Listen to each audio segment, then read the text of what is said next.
A gente viu aqui essa questão do ministro André Mendonça e o jurista Walter Panganiello Maierov, que costuma participar muito aqui com a gente, ele afirmou no UOL, ele afirmou que estava na cara que o sigilo seria quebrado.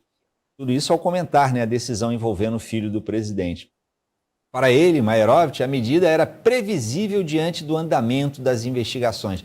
Queria saber se o senhor concorda com essa análise e também se essa decisão monocrática de um ministro do STF é correta num caso assim, já que foi pedido pela Polícia Federal, né? Muito boa noite, Marcos. Mais uma vez, muito obrigado pelo convite. Quero saudar todos os telespectadores. E olha só, Marcos, antes de me apresentar como advogado criminalista, eu costumo me apresentar como professor de direito penal e direito processual penal. E eu vou te falar uma coisa, viu? Tá muito difícil ensinar processo penal no Brasil nos dias de hoje. Isso porque a gente acaba percebendo um grande atropelo da norma em si, muitas vezes até da jurisprudência, da maneira como o próprio Supremo já costuma decidir acerca de temas relacionados, como no caso em análise. De fato, me causa uma certa estranheza essa quebra do sigilo bancário do Lulinha, como assim a todos estão chamando, principalmente pelo fato de que a própria Polícia Federal indica que ele não é alvo da operação dessa investigação. A gente precisa entender que a quebra de sigilo bancário, fiscal, são medidas cautelares, tem como natureza jurídica uma medida cautelar, mas ela é também um meio de produção de provas.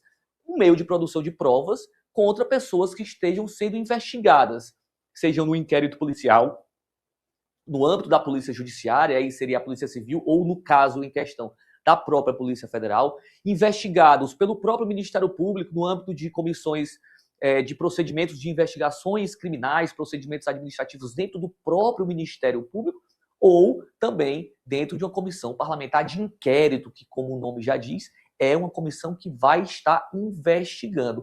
Os alvos, esses sim podem sofrer a quebra do sigilo bancário, a quebra do sigilo fiscal, dentro de uma ponderação de garantias fundamentais, o direito à intimidade e à vida privada do investigado e, obviamente, também a ordem pública como um todo, que nesse caso sempre acaba prevalecendo, sendo autorizado sempre, necessariamente, por um magistrado ou por uma comissão parlamentar de inquérito, a quebra desse sigilo, que na prática é uma relativização de uma garantia fundamental. Uma diferença, se eu puder falar só um pouquinho mais sobre isso, professor, qual é a diferença jurídica relevante entre uma quebra de sigilo determinada pelo STF, a pedido da Polícia Federal, e aquela aprovada por uma CPI ou CPMI, como foi essa de hoje, né? Quais são os alcances e eventuais também limitações de cada uma? Tem diferença? Na verdade, as diferenças práticas são praticamente nenhuma. Por quê?